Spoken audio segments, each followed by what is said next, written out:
Insulin resistance করলে diabetes হওয়ার আগে বোঝা যাবে, 10-15 বছর আগে বোঝা যাবে যে ইন ফিউচার আপনার ডায়াবেটিস হচ্ছে কি না। তাইলে ইনসুলিন রেজিস্ট্যান্স থেকে ডায়াবেটিস হতে সাধারণত 10-15 বছর সময় লাগে।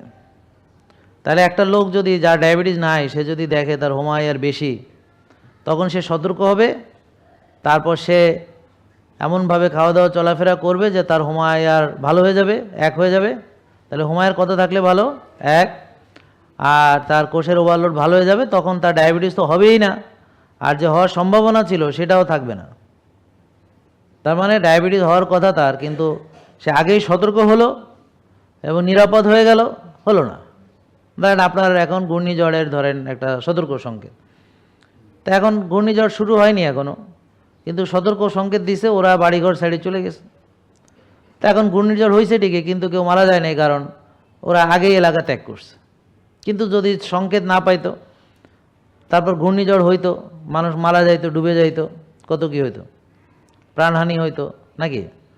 তা এখন আপনারা ডায়াবেটিস হওয়ারই কথা না, যদি বাংলাদেশের মানুষ এখন যদি সবাই হোমায়ার করে এবং হোমায়ারটা যদি একে রাখে, তাহলে কারোই টাইপ 2 ডায়াবেটিস আর হবে না। এই দেশ থেকে ডায়াবেটিস ইরাডিকেট করে ফেলানো সম্ভব। কিন্তু দুঃখজনক হলো, মানুষ তো নিজের ব্যাপারে সচেতন না, তারা সবাই গাফিল এবং তারা গাফিলতির মধ্যে নিমজ্জিত। তাদের আপনি যতই সতর্ক করেন কোনো লাভ নেই। তো তারা বাঙালি দাঁত থাকতে দাঁতের মর্যাদা বোঝে না, সুস্থ থাকতে সুস্থতার মর্যাদা তারা বোঝে না, রোগী হওয়ার পরেও বোঝে না।